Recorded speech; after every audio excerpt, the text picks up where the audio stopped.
अहनमकदा channel असिगे माइकेदगी मैम पुनः पतरामना उक्चबगलोने निकोकनो खुरुमजरी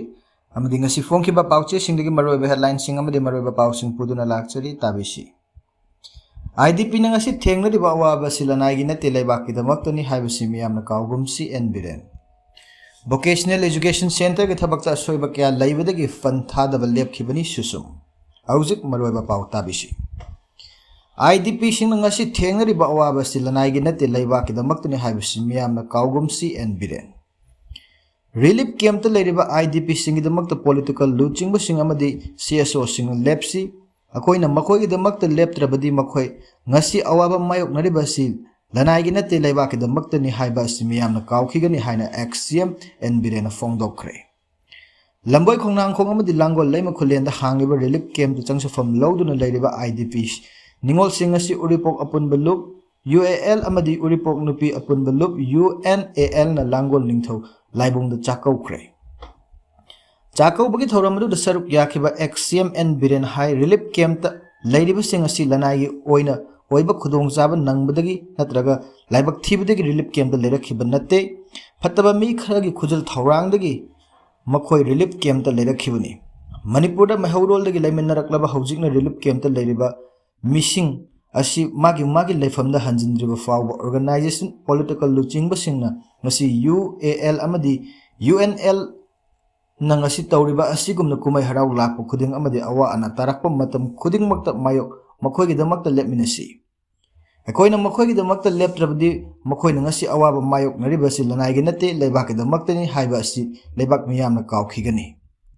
mahakna hai government leiringaida more amadi chuchampur dagi lanjen narakpa amadi imphal dagi lanjen khiba mising खुदक्ता मागी मफमदा हंजिन हनबा ngamdragasu anakpa sugunu serok torbungda lanjena rakpa singdi mayum makai saduna hंजिन हननबा होनखि amadi hongjinnabasu haukrabani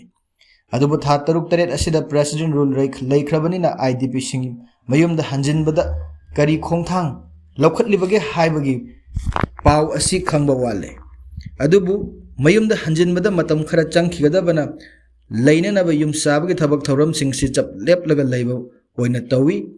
Matang असिदा थमनिंगलिबा वाफम दे IDP सिंग relief camp त लैरिबा असि लैनिंगदना लैबा नते मखोइ सि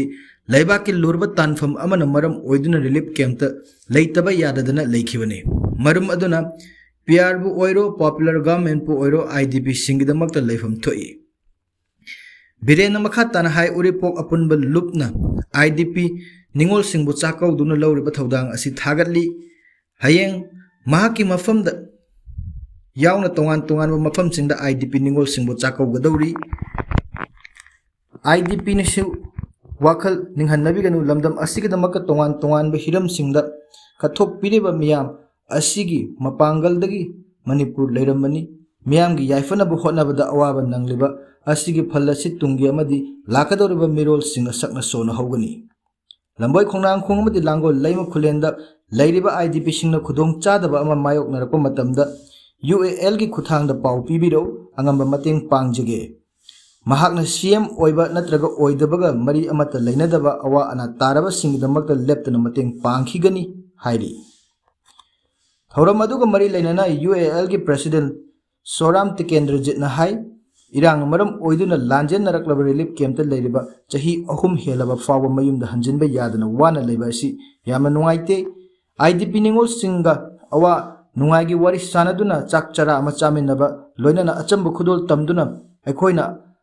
अथुबदा मयुमदा हंजिन टेक्ता कायदना लैरुनबगी थौजाल अदु पीनबा थौरम असि पांगथोकपनि हाइखि थौरम अदुदा former deputy CM Y Joykumar सु सरुक याखि हाइना मखा ताखि नाकल अमरोमदना वोकेशनल एजुकेशन सेंटर की थबकता असोइबा क्या लेबदगी फंड थादबा लेपखिबनी सुसुम DMU dean of life science की थोक्सु पूरीबा DM कम्युनिटी कॉलेज की हाउजिक नोडल ऑफिसर ओई रिबन स्टेट असिगी वोकेशनल एजुकेशन की सेंटर अमबु लनाई स्कूल चलाइबगुमना थमलिबा असिगी मतंगदा मरी लैनबा अथॉरिटी ना यंगसिनबियु हाइना महिरोइ लुप सुसुम न मखाताना हाइरी सुसुम की प्रेसिडेंट S याइमा मैतैना थादोरक चेरोल अमन हाई DM Community College की नोडल ऑफिसर न हौखिबा अगस्त 15 दा फोंखिबा DM Community College असि तोंगान ba college ama natte haiba wafam adugi matang de union asina kupna thigatlubada wafam adu aranba oiramle college asim Manipur sarkar na tongan na thokiba order singi matung ina Manipur government ki skill based education pinanaba linkhat kiba college oiramki college asina UGC Act 1956 ki section 12B masung section 2F fangdriba fawadi college of the science ki principal account ki fund thadokadaba oiramki college asigi oina UGC ki tongan scheme gi makhada thadarakiba achoba senfam kayama lana season nakibana maram oiraga UC piba ngamdabadigi hanagi nodal officer gi madakta maral season na honaki UGC na hiram asigi matang thijaluba matamda hanagi nodal officer na senfam amata lana season nakiba leite haina pakumpiraki college asigi funding agency na fund thadarak lep kibadagi oja singi talab pibada awaba oirakhi mayok narakpadagi mahairoi singna admission fee hengat kibni haina wafam adusu aranbani UGC gi scheme singi makhara thadar kib senfam adugi UC piba ngamdabadagi funding agency fund thadarakidabani mahairoi singdagi lupa lising ahum admission fee oina lauraga chalairamba adu hojik lupa lising kunda hengatuna lauraga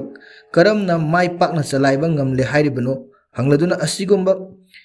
responsible yaudaba amadi matik chadraba nodal officer khudakta fam thadokadabani haina demand tori DBT gi chana kanglon gi matung scheme asigi ahanba chahi ahum haibadi stage 1 da tethering campaign natraga entry level gi damakta lupa lakh 82 gi senfam approve tawduna madu mai pakna chalaiba ngamlabadi mathangi chahi ahum haibadi stage to the star college status ki damakta henba lupa crore amaga lakh nip marfuga mapan pithoktuna college adu semgat kadabani stage 3 the star master college haiduna amuk makhata na senthang pithar kadabani masigi mathakta research and development activities research and training fellowship na chingba mathang semgat laktuna India gi khwaidagi chawba skill education training and research center amagi thakta pukhatlangna khongthang ni laibak thibadi ahanba stage dagi chahi ahum phawa mapung phadringai da ani suba chahi dagi makhata na chathakidre masigi mathakta PFMS the fund utilize tharaga oja singi account da RTGS tawduna remuneration pigadaba adu piramdabadagi scheme adu mangkhibaga loinana DB3 su makhata na fund thadaba lepki masina maram oraga haukiba chahi mangarom asida college asigi damakta thadarkadaba lupa koti kullom gi senfum aremada manghankhre hairi